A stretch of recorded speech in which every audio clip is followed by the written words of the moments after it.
All right, we have on the line, like we promised you, he's the host, creator, and webmaster for the syndicated radio show, freetalklive.com. This is Ian. Ian, welcome to the program. Hey there. How you doing? What's going on? Just great. You're a little late. Oh, am I? Yeah, about 25 minutes. I'm sorry. Schedule. I'm sorry. That's all right. Let me give you your applause clapping thing here. There we go.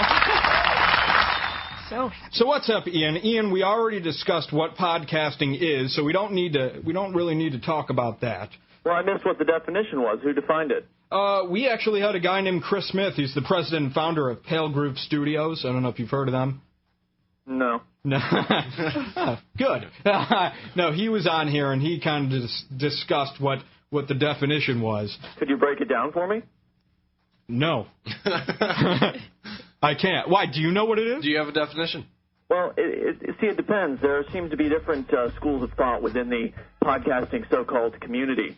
There are some people who seem to think that podcasting is this underground kind of thing that nobody in the mainstream is allowed to touch. Yeah. And then there's people like me who think that podcasting is it's basically just a medium to deliver content to listeners. And then there's people like me who think podcasting is a big joke. Ha ha ha ha ha! I ruined it. That was brilliant. Yeah.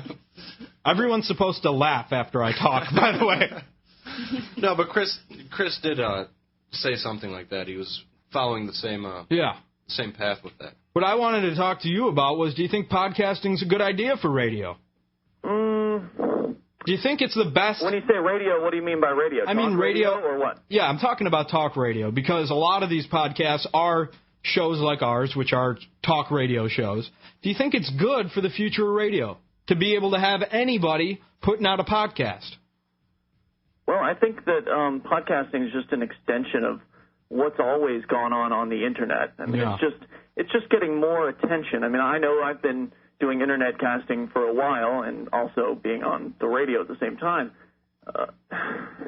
These people have always been out there. There's just more people that are kind of jumping on board now because of the press coverage that podcasting has garnered. You think so? There's been a lot of shows on the internet for a long, long time. I mean, you guys have been around for 2 years, right? Yeah, we've been around for 2 years. Right.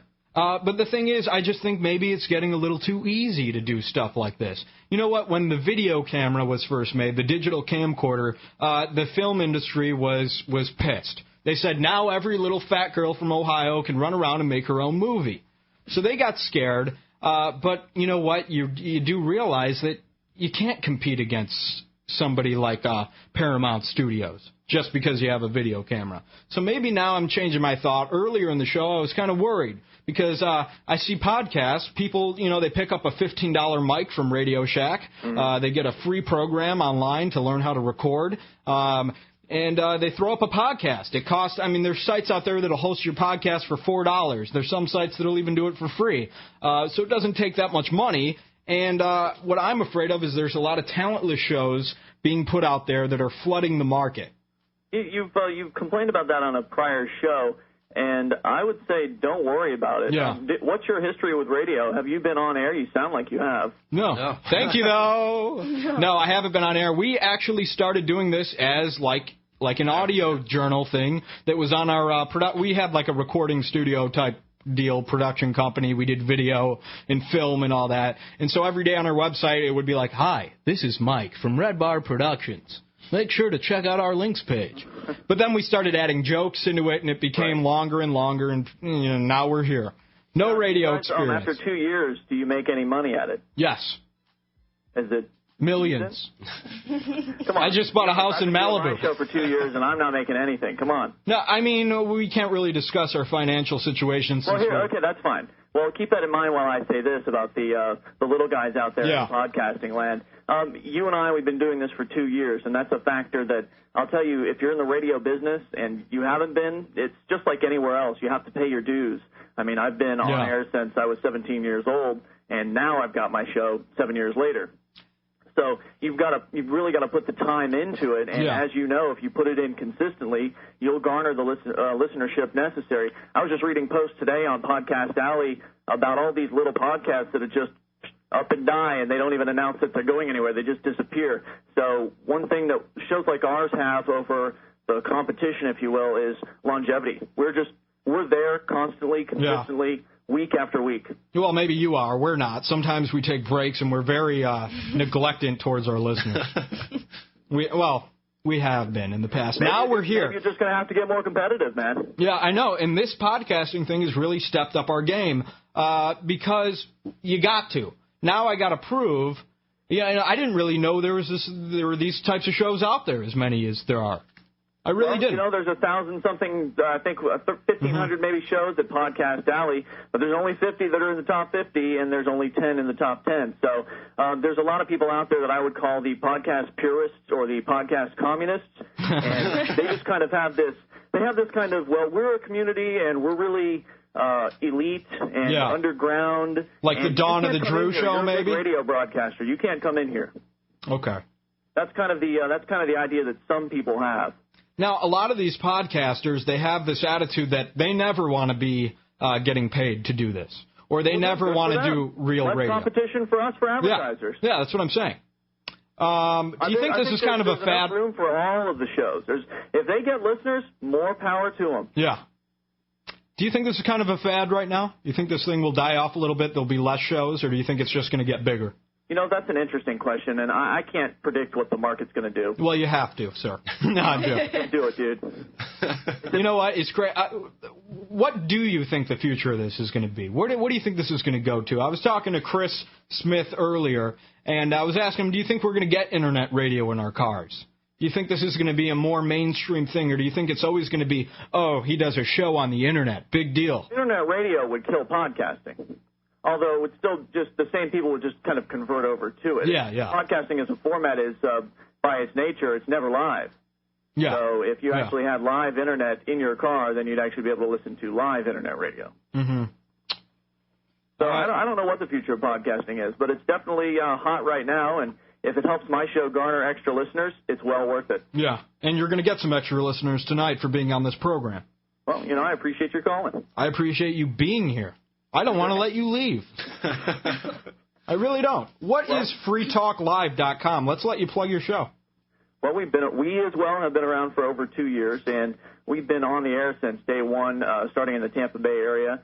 Just last year we got syndicated, and we're now on in at least 5 markets officially, but probably about a dozen unofficially, including microcasters that broadcast the show. Nice. So we're getting the ball rolling here. It's only been about 4 months in syndication, and we're expecting to basically go neck and neck with Michael Savage.